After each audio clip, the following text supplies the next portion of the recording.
Better late than never, right? Hello once again, my fellow Whovians. My name is Nick Pell, and this is Coming From My White Room. On Christmas Day, the Doctor Who Christmas special aired called The Time of the Doctor, and it was Matt Smith's departure episode. So, this is the video reviewing that, and yeah, let's get to it. There will be spoilers in this video. I'm not going to do something at the end, because I figure if you're a Whovian, you've probably seen it by now. So, yeah. So, spoiler warning, they will be coming into this video. The episode in and of itself started out with something of a goofy-ish Christmas dinner-esque thing. The Doctor gets summoned to Clara's Christmas dinner with her family, and he appears as her boyfriend, and they do this really weird thing about clothes just being a hologram and that everyone's naked in reality, and it's just this weird thing. And then after a series of events, they end up on a ship above a town called Christmas, and that's where the majority of the story takes place. We have this town called Christmas that is protected by this force field-esque thing, and just all the Doctor's enemies have been trying to get into this town for however long, and the Doctor and Clara get teleported down there, and they try to figure out what's wrong. This is essentially the place where nobody can lie. You basically speak the truth all the time. There's a force field essentially, and anyone who's in it has to tell the truth. It is quickly revealed that this is Trenzalore, and once the Doctor realizes this and knows that this is where he's going to end up making his last stand, he sends Clara away for 300 years and essentially becomes the protector of this town, fighting off Daleks and Cybermen and what have you, and Weeping Angels and all these creatures, and defending this town of Christmas. And he does this for 300 years. Clara comes back, and then he ends up sending her away again. One funny aspect of the episode, which I thought worked really well, was the Cyberman head, because it worked as kind of a goofy companion. I would have kind of liked to see that show up in more episodes of Doctor Who with Matt Smith, but I mean, it worked, and it was probably a good thing that it only lasted for as long as it did. I mean, it was kind of an interesting Christmas special because the last few have actually focused on the idea of Christmas as a holiday and these events happening around the time. But this one just focused on a town called Christmas. It didn't really go into the holiday in general, except for the very beginning. And I kind of like that. It was a more action-packed episode. We see the Doctor being this defender of the people. We see him age, which is really interesting. It is revealed, I don't remember exactly where, but it is revealed that the Doctor is in his 13th body. This is essentially the last form that he has, and he's using it well. He's trying to save as many lives as he possibly can over this time span.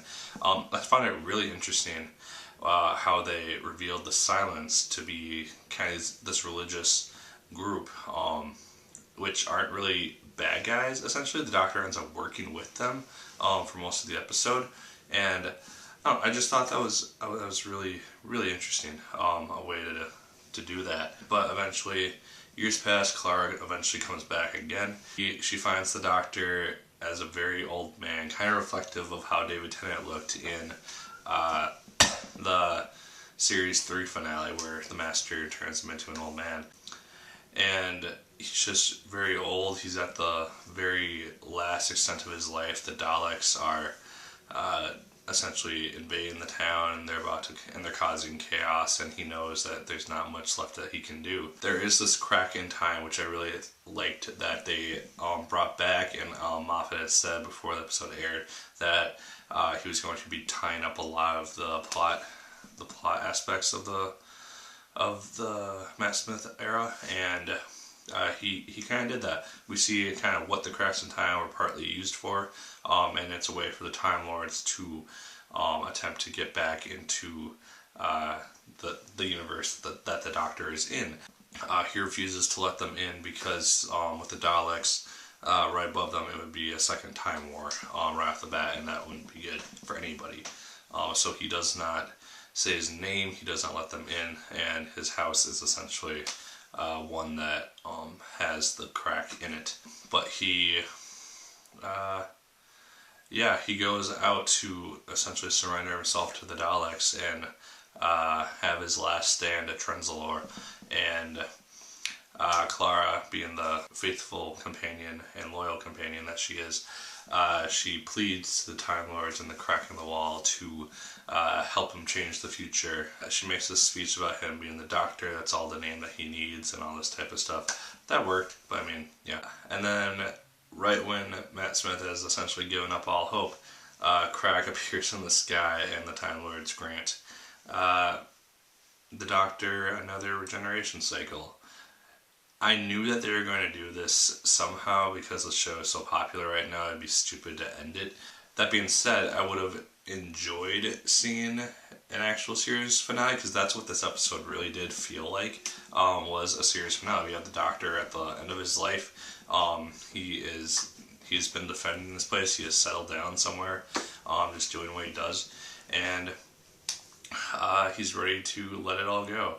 And the Time Lords grant him another regeneration cycle. He gets all riled up again and uses his regeneration energy, which I thought was a very, very cool scene, to destroy the Dalek fleet.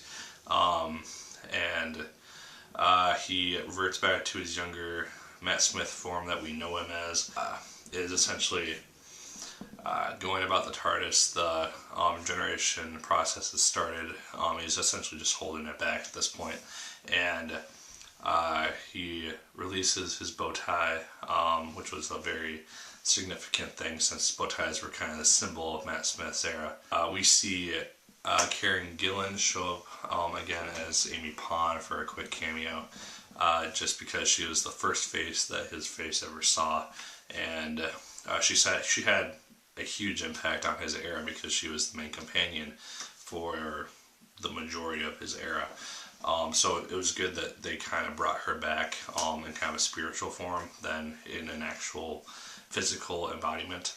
Yeah, they do that, and then very quickly he jumps into Peter Capaldi, which took me aback a little bit because I wasn't expecting it.